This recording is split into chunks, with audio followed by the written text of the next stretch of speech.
melawan nafsu supaya tidak maksiat itu sudah luar biasa, supaya lupa guyon sama temannya semalaman sampai subuh. Orang bermalam-malam jagungan sama teman asik itu kan perlawanan terhadap nafsu kita, syahwat kita untuk mungkin nikmati dugem di bar atau di tempat-tempat maksiat. Itu setan di Indonesia tuh kakuati sama kita. Orang supaya tidak tertarik maksiat itu Ki Jawa cukup ketemu kancane masak terong guyon, gejol-gejolokan zaman mondok, suwengi lulus sangka maksiat. Orang karena tidak tahu pentingnya agama, tidak tahu pentingnya Allah, kemudian dia fokus ke duniawi. Akhirnya ya nabrak tembok. Natijanya sama enggak? Saya ulang lagi ya, orang buta karena tidak tahu nabrak tembok. Orang fokus ke perempuan cantik atau melihat apa, kemudian dia tidak tahu depannya juga nabrak. Untuk menjadi nabrak itu syaratnya tidak tahu apa tahu? Bisa dua-duanya. Tidak tahu ya sebabnya nabrak, fokus ke yang lain ya bisa. Maka tidak tahu ya sebab nabrak, fokus ke yang lain juga sebab. Nah, mata kita, hati kita ini sudah dipenuhi hal-hal yang tidak penting, sehingga kita lupa dari hal yang penting. Kayak tadi kita mau minum kopi saja, fokus sampai meninggalkan anak main sampai jam.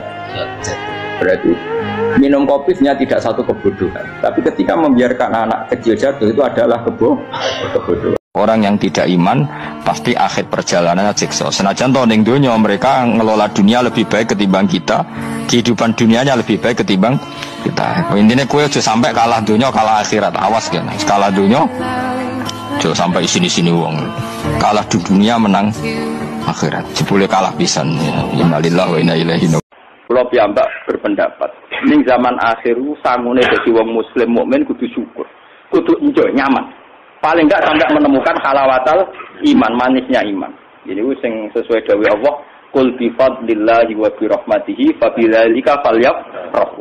Kamu harus enjoy dengan nikmatnya Allah, enjoy dengan fadlnya Allah. Lah kula nu lagi bilang tenan.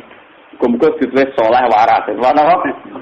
Karena zaman akhir itu repot, wong saleh iki ngoten iki. Kadang kita ini membayangkan nikmatnya orang-orang zalim. Padahal nikmat mereka akan semu. Allah itu akan menindak apa yang kamu perbuat oleh hati kamu. Bima kasabat qulubukum. Sekarang begini, kamu melihat orang koruptor misalnya, punya uang miliaran, terus kamu kagum, wah enak jadi koruptor, uangnya banyak, bisa apa saja kesampaian. Kata itu adalah menjadi maksiatul qalb, hati kamu maksiat. Karena kenikmatan cara Allah ya taat, mestinya iku iri. Wah, wong kok senenge pangeran ngono, seneng sujud, seneng tahajud, wong kok senenge ibadah.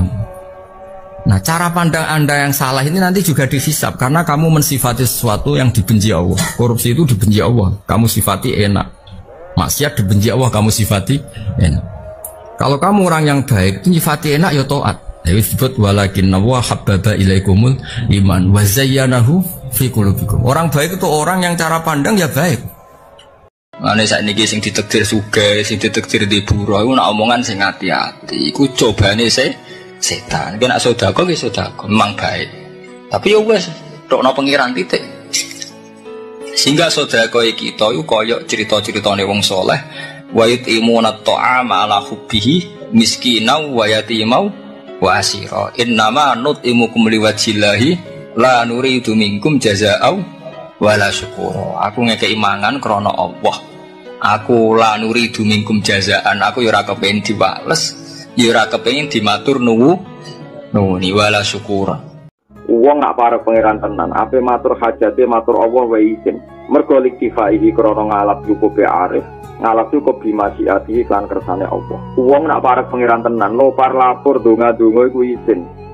Pangeran ra melok utang lapor utange, pangeran ra melok dihajat lapor napa? Hajat iku izin. Perkarane ngalap cukup mek masyiai pangeran. Fakai fala yastahi, fakai famu khali kaya pola yastahi ora izin. Sopo al arif ayyar fa'ah yen tong laporno sopo arif ing hajat ila khali qadihi maring makhluke Allah.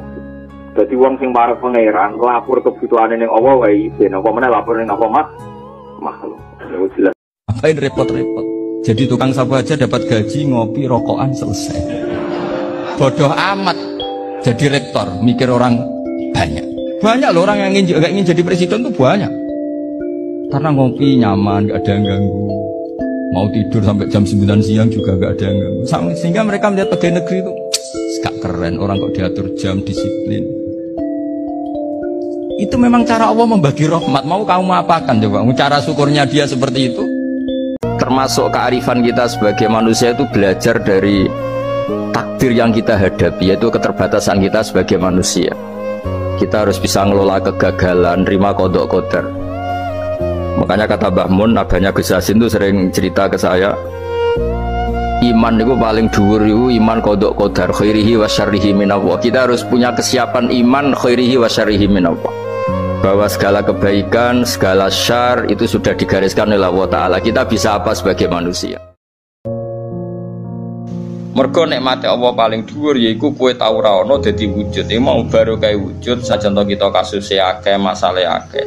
Iku nyekseni kudrahe Allah Subhanahu wa Ta'ala. Senajan to kowe dhewe mungkin ning donya ora pati kebagian.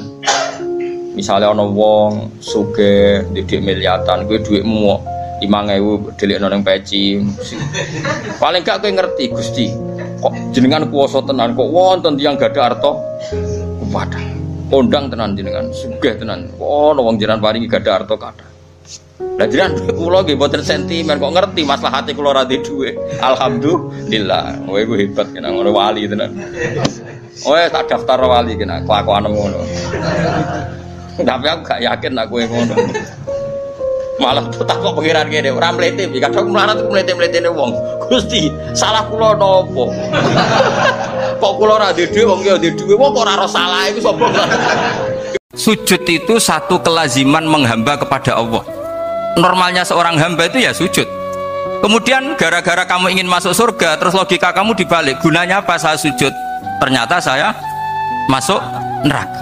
Itu pertanyaan yang benar-benar bodoh dan itu menjadikan Allah benci. Wong juga aja nuruti gelo. Ora nuruti gelo ya gelo. Nuruti gelo ya mbek bojo, mbek kanca, mbek santri nuruti gelo ya gelo, tapi syariate Allah ora iso mbok kalahno mbek napa? Gelo. Abu Bakar sing sahabat pilihan mawon. Ketika gelo mbek Mista, padahal gelane serius. Anak dituduh zina itu kan gelane kaya apa.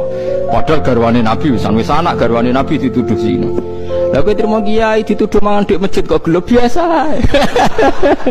Selain ya kemungkinan bener. Biasa. Apa meneh ana kemungkinan apa? Bener, malah kudu meneng. Wong sing karuan salah wae kon ikhlas. Kamu nyari nafkah itu sudah ibadah, menyaksikan macam-macamnya orang itu juga ibadah, bahkan menambah khazanah ilmu. Gara-gara jalan-jalan sering ngerti orang yang buntung. Alhamdulillah meskipun saya hanya Grab, masih punya kaki, ketemu orang buta ya gitu. Alhamdulillah saya terselamatkan dari seperti itu. Sehingga melihat orang maksiat juga gitu. Saya meskipun gini terselamatkan dari tempat maksiat, sehingga hidup itu tidak nelongso gitu. Ada nilai lebih yang kita punyai. Jadi diantara kebaikan Islam adalah orang disuruh ingat sisi nikmat. Artinya apa? Kehidupan yang kita miliki sekarang adalah kenikmatan yang dirindukan mulai yang mati zaman Nabi Adam sampai kiamat. Apapun masalah hidup Anda ini punya kenikmatan yang nggak tertandingi, yaitu namanya ketakutan kita jangan-jangan ibadahnya tidak sesuai sunnah Rasul. Setelah sesuai sunnah Rasul kita takut lagi, jangan-jangan memaksa sesuai tapi karena ingin benar. Dan setelah ingin benar, takutnya secara tasawuf ngimani kebenaran itu, bukan ngimani rahmatnya Allah tapi ngimani kebenaran itu. Akhirnya jadi ujub. Ujub itu bangga amal diterima karena kebaikannya, bukan karena fadlnya Allah, karena anugerah. Nah, ketakutan-ketakutan ini khas orang soleh. Orang soleh itu kalau nggak sholat takut, setelah sholat takut. Termasuk kearifan kita sebagai manusia itu belajar dari takdir yang kita hadapi, yaitu keterbatasan kita sebagai manusia. Kita harus bisa ngelola kegagalan, terima kodok kodar. Makanya kata Mbah Mun, abahnya Gus Yasin itu sering cerita ke saya, iman itu paling dhuwur itu iman kodok kodar, khairihi wa syarrihi minallah. Kita harus punya kesiapan iman khairihi wa syarrihi minallah, bahwa segala kebaikan, segala syar itu sudah digariskan oleh Allah Ta'ala. Kita bisa apa sebagai manusia? Orang yang banyak kebutuhan itu sebetulnya banyak kebodohannya, karena menggantungkan kebahagiaannya dengan banyak.